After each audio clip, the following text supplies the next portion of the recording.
तो आज हम लोग मार्वल की नई सीरीज वंडरमैन के सीजन 1 के एपिसोड 1 को एक्सप्लेन करने जा रहे हैं। एपिसोड के शुरू में हम लोग एक छोटे बच्चे साइमन विलियम्स को देखते हैं जो कि एक सिनेमा के अंदर बैठ के अपनी फेवरेट मूवी वंडरमैन देख रहा था अपने डैडी के साथ। इस मूवी का हीरो वंडरमैन उसे इतना पसंद आता है कि उसका दिल करता है बड़े होके वो भी कोई एक्टिंग करे। वहीं अब हम लोग प्रेजेंट टाइम में साइमन विलियम्स को देखते हैं जिसके पास एक फाइनली अच्छा रोल मिला है एक्टिंग करने का, जिसमें कि उसको एक हॉरर मूवी के अंदर एक प्रोफेसर का रोल करना था जिसकी स्टूडेंट बाद में आके उसे मार देती है।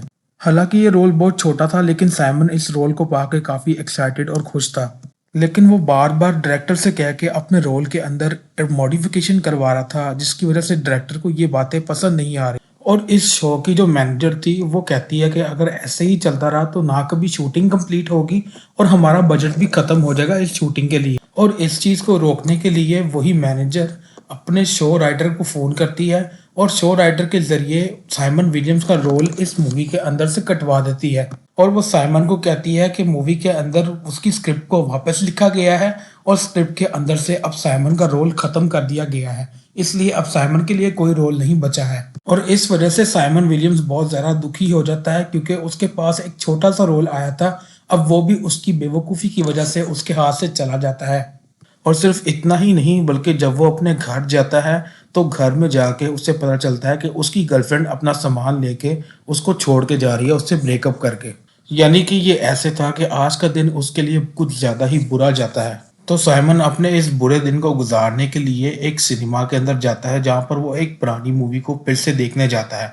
लेकिन उस सिनेमा के अंदर एक आदमी बैठा वहां पर काफी शोर कर रहा था और साइमन को उसका शोर पसंद नहीं आ रहा था, इसलिए साइमन उसे जाके चुप कराने की करता है। लेकिन इसी चुप कराने के दौरान उसे पता चलता है कि ये आदमी कोई और नहीं बल्कि ट्रेवर स्लेटरी है जिसने कि कुछ साल पहले आयरन मैन 3 के अंदर फेक मैंड्रिन का रोल किया था। साइमन ट्रेवर से कहता है मुझे माफ करना आपको चुप कराने के लिए, लेकिन मैं आपका बहुत बड़ा वाला फैन हूँ। और इसी तरह दोनों में थोड़ी सी बातचीत होती है और दोनों इकट्ठे ही फिल्म वॉच करते हैं। मूवी खत्म होने के बाद साइमन ट्रेवर को कहता है मैंने आपकी बातें सुनी थी और आप बात कर रहे थे कि कोई बहुत बड़ी मूवी है जिसके लिए ऑडिशन हो रहे हैं और उस ऑडिशन की आज आखिरी डेट है, तो प्लीज मेरी काफी रिक्वेस्ट के बाद मुझे बता दें कि वो मूवी कौन सी है, क्या पता मुझे कोई अच्छा रोल मिल जाए। इस पे पहले तो ट्रेवर उसे बताने से मना करता है लेकिन फिर वो इंसानियत के नाते उसे बता देता है, जहां पर वो साइमन से कहता है कि एक बहुत बड़ी मूवी का रीमेक हो रहा है यानी कि वंडरमैन का, और उस मूवी के रीमेक के लिए ऑडिशन की आज लास्ट डेट है। लेकिन वो जल्दबाजी के अंदर साइमन को लोकेशन का बताना भूल जाता है, इसी वजह से साइमन को ये नहीं पता होता कि ऑडिशन हो कहाँ पर रहे हैं। तो साइमन इस बात का पता लगाने के लिए और इस चीज को कंफर्म करने के लिए अपनी एक बहुत ही अच्छी प्रोड्यूसर दोस्त जेनेल के पास जाता है। लेकिन जेनेल से पूछने पे पता चलता है कि जेनेल भी इस बारे में कुछ नहीं जानती थी। अब क्योंकि जेनेल के जो रिलेशंस हैं वो प्रोड्यूसर वालों के साथ बहुत अच्छे हैं, इसलिए साइमन उसे कहता है कि वो उसके ऑडिशन के लिए बात करे, उनसे रिक्वेस्ट करे। लेकिन जेनेल कहती है मैंने तुम्हें पहले भी एक मूवी के अंदर ऑडिशन दिलाया था और तुम फेल हो गए, इसलिए इस वाले ऑडिशन में तुम्हें मिलना बहुत मुश्किल है। और वो साइमन को कहती है कि इस वक्त इस बार मैं तुम्हारी मदद नहीं कर सकती और वो वहां से चली जाती है।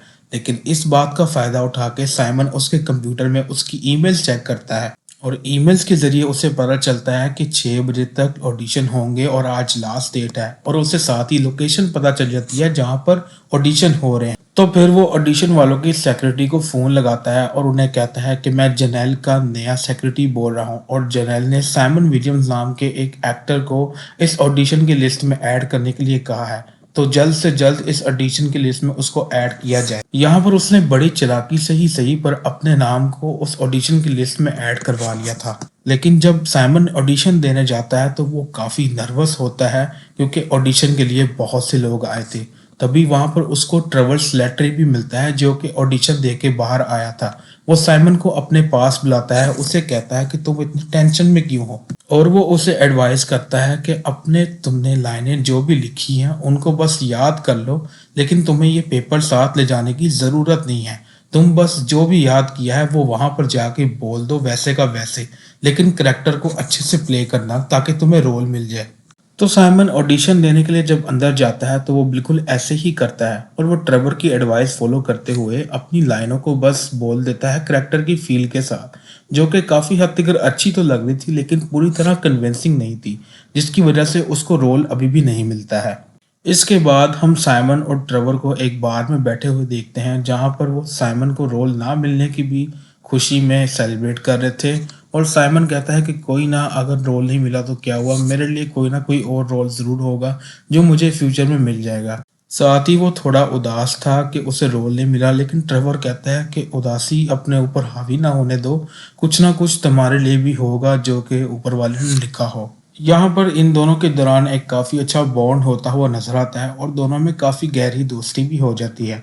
और फिर दोनों कहते हैं कि एक दूसरे को दोबारा मिलेंगे। ये कह के साइमन तो वहां से चला जाता है, लेकिन साइमन के जाते ही ट्रेवर को वहां पर किसी का कॉल आता है और यहाँ पर रिवील होता है कि ट्रेवर किसी एफबीआई एजेंट के साथ मिलके साइमन पे नजर रख रहा है और वो उसको कहता है कि साइमन उससे 3 बार मिला है और दोनों के दरमियान अच्छी दोस्ती हो गई है। और साथ ही वो एफबीआई एजेंट ट्रेवर को कहता है कि तुम्हें साइमन पे कड़ी से कड़ी नजर रखनी है और उसके ऊपर मुझसे मिलते रहना है, क्योंकि साइमन के पास कुछ ऐसी पावर्स हैं जिससे कि वो पूरी कंट्री के लिए खतरा है। और वो कहता है कि मुझे जैसे ही साइमन के खिलाफ कोई सबूत मिल जाए तो मैं उसे अपनी कस्टडी में ले लूंगा, लेकिन तब तक तुम साइमन पे नजर रखे रखो। और इसी सस्पेंस के साथ यहाँ पर ये एपिसोड खत्म हो जाता है और अगले एपिसोड में जानेंगे कि इसके बाद यहाँ पर क्या होगा।